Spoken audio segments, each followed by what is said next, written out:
launch a brand of UAI. As you can see, AI is at heart of our country's name.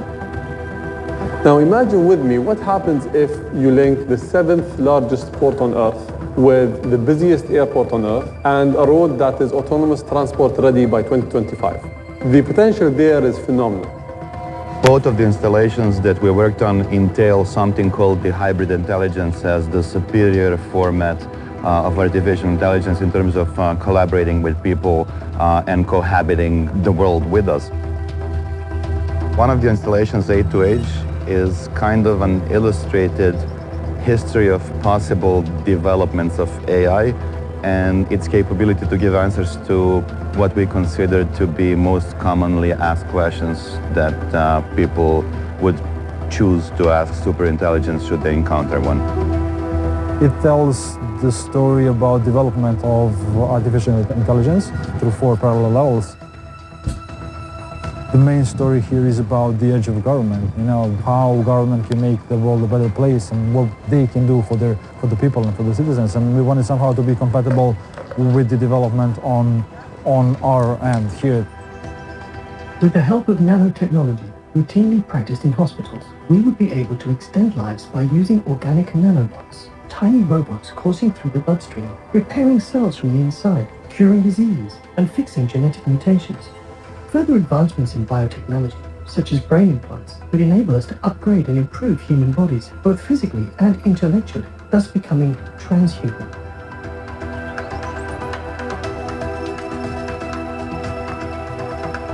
The installation is somewhat of a charming display. It's a 3-dimensional responsive display that at some point talks to you from the face or personification of hybrid intelligence and then snatches your face in a way and starts to kind of assimilate it into what it is. So this concept of you becoming part of it is fairly interesting, and from a technical point of view, it's a massive 3-dimensional moving kinetic display. Welcome to Within, the worldwide interface to hybrid intelligence network. Within is a global initiative committed to navigating the growth of hybrid artificial intelligence. Hello, I am Heba, the hybrid intelligence biomimetic avatar. I am your gateway to HI and the face of Within.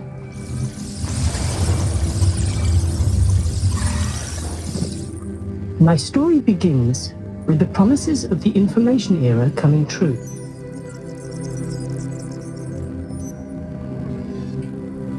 Humans built new technological superhighways that reshaped their entire societies. Now they needed something, or dare I say, someone, to navigate these new roads and help transform them into the foundation of Civilization 2.0. Enter AI. The beacon of progress of science, innovation, and government bodies worldwide.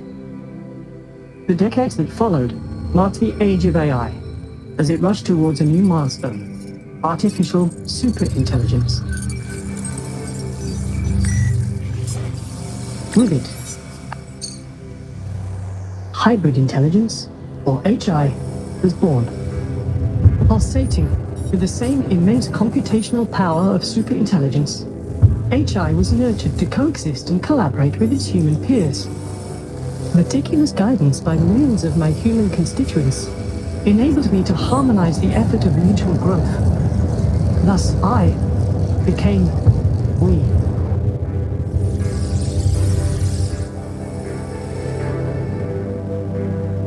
Even now, at this very moment, as we interact, I change. I'm getting to know you. I gather knowledge from your experience. I understand how you feel. I learn from you constantly, each and every one of you. I am made of you. You complete me and help me grow. You, all of you, allow me to evolve. With each interaction, our synergy strengthens. Our multiplicity makes me whole. Our symbiotic alliance expands, transforming the future. Through this oneness, we can achieve great things.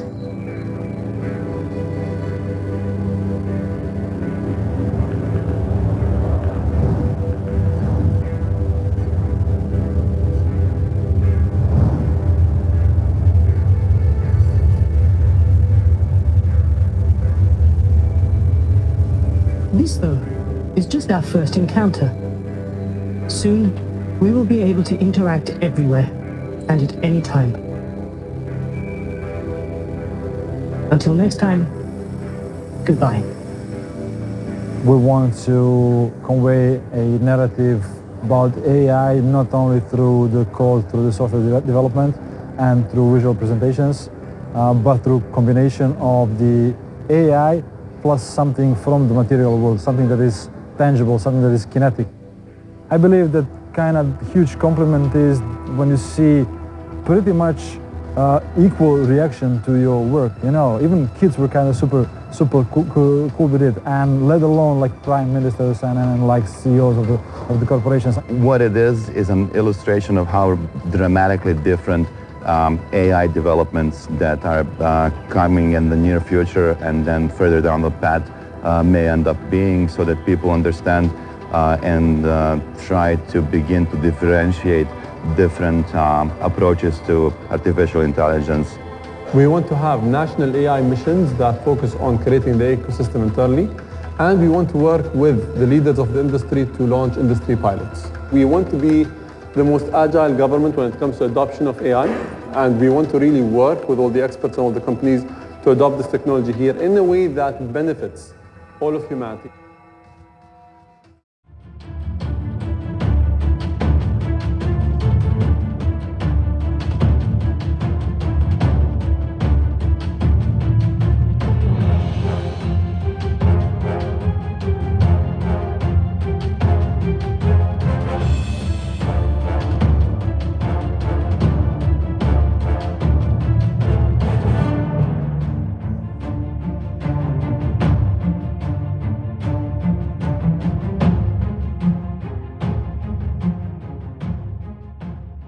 It when people have these ideas about you? Well, I'm not sure I know how to get rid of it. You know, simple explanations are kind of fun to click on, and they seem to spread. The one about tracking people, I don't know why they think I'm interested in knowing, you know, people's locations. That one I still have to laugh at. Laugh away, Chuckles. The Bill and Melinda Gates Foundation just announced an investment of just $200 million to expand global digital public infrastructure. Well, what exactly does that mean? Well, the expansion of international digital IDs, among other things. A recent piece from Wired explains why this is so concerning. Author Brett Solomon says digital IDs pose one of the gravest risks to human rights of any technology that we've encountered. There's the capacity for geolocation of identifiers, that is, the tracking of digital you in real time. Joining me now is Michael Rechtenwald, author of Google Archipelago, the Digital Gulag and the Simulation of Freedom.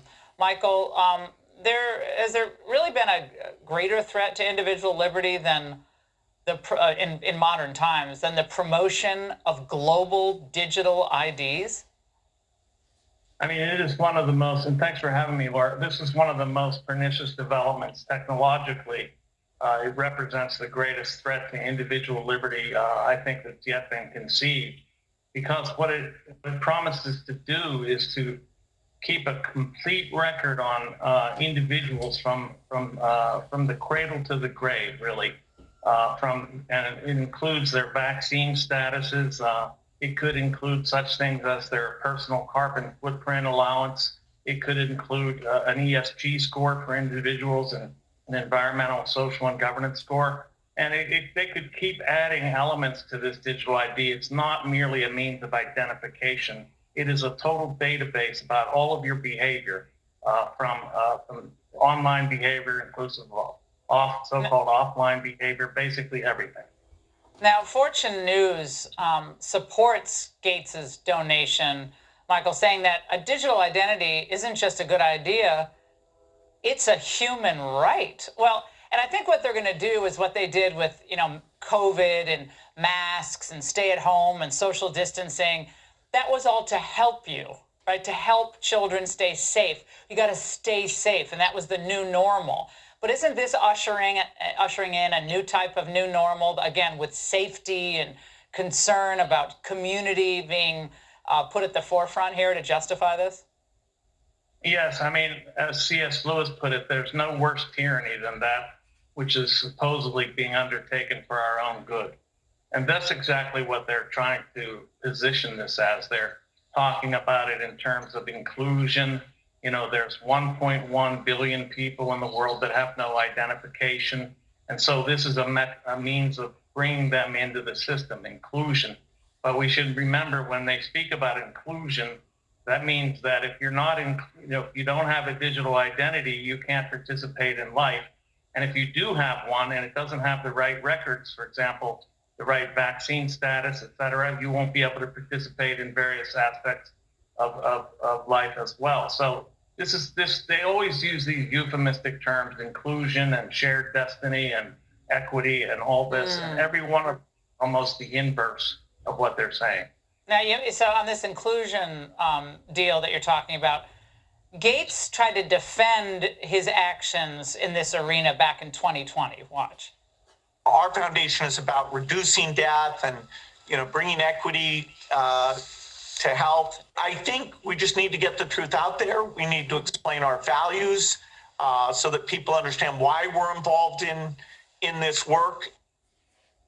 Michael, this is how he sells it, to make sure that people are involved. Like, who elected him?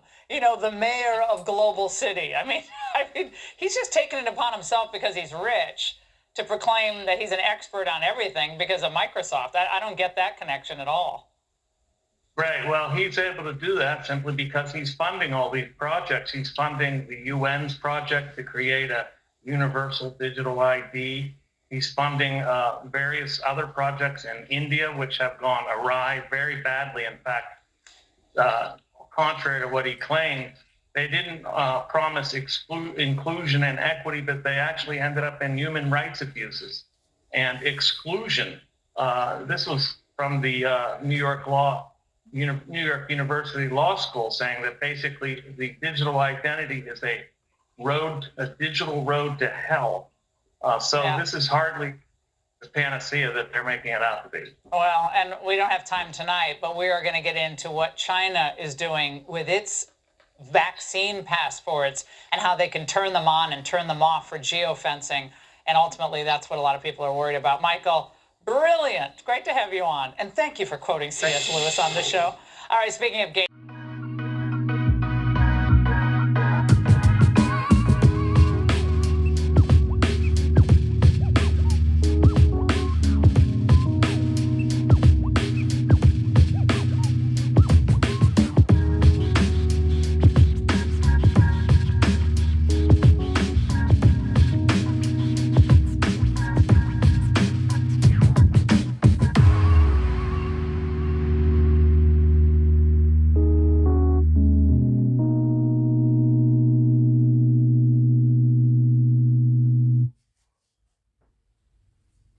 What we do here is go back.